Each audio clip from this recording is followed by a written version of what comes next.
This is KTVO's Good Morning Heartland.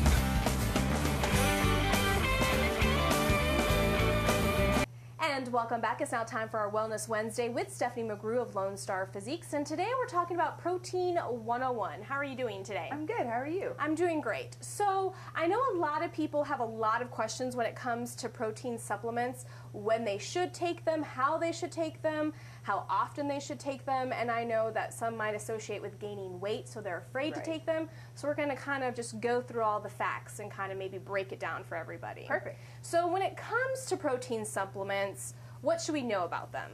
Well, the key is there are a lot of supplements out there. I know a lot of people don't have the luxury of getting sample packs and trying them, but that's the good thing that I offer for my clients is to have tons of sample packs, so that way they can actually try a product before they purchase it. Also, you want to be able to find something you like. Like, there's so many brands out there. The price ranges are high and low.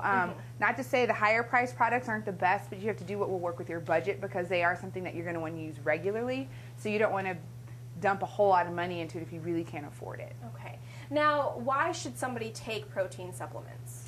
Well, as with all supplements, it's supposed to be an enhancing thing. So whenever you're working out, you're breaking down the muscle, your body's going through a lot of chemical synthesis, and the proteins and other supplements are supposed to help you with those synthesis.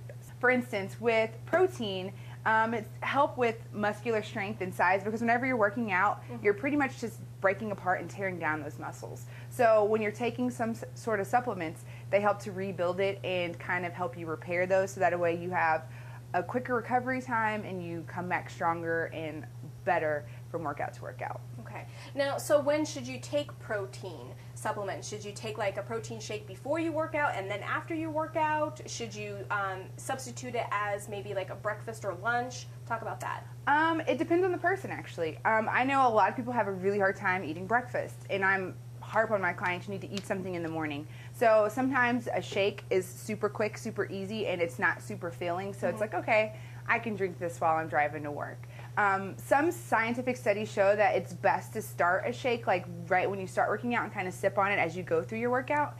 But the science is different depending on the person because everybody's body is different and reacts differently to the supplements that you take. Now, for the women out there, including myself, sometimes we associate protein shakes with people getting really big and really muscular. Now, can women still take these and not gain that weight or look really bulky? Yes. Okay. When you gain weight and get bulky, that's whenever you're eating more than you're eating more calories than you're burning. Okay. So that's where there's a science to it, to where if you're working out enough and eating right, then it'll be a good ratio of what you're putting in your body to what you're excreting out. So yes, women, it's okay to have protein shakes. And the great thing is I actually have a great line that's tailored toward women, and it's Fitness, and they have all kinds of stuff.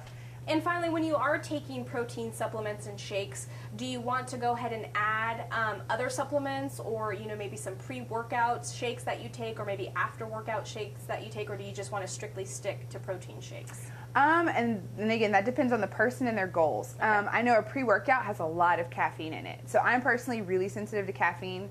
So when I take a pre-workout, I get hot, sweaty, and it feels like my heart's going to explode. And I just don't like that feeling at all, so I stay away from them. So that's something you want to be careful with whenever you're taking something like pre-workout.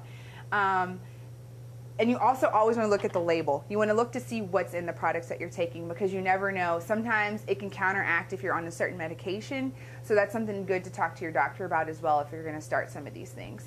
I say that everybody needs to be on a multivitamin. It doesn't matter what stage you are, how healthy you're eating, how regimen you're eating.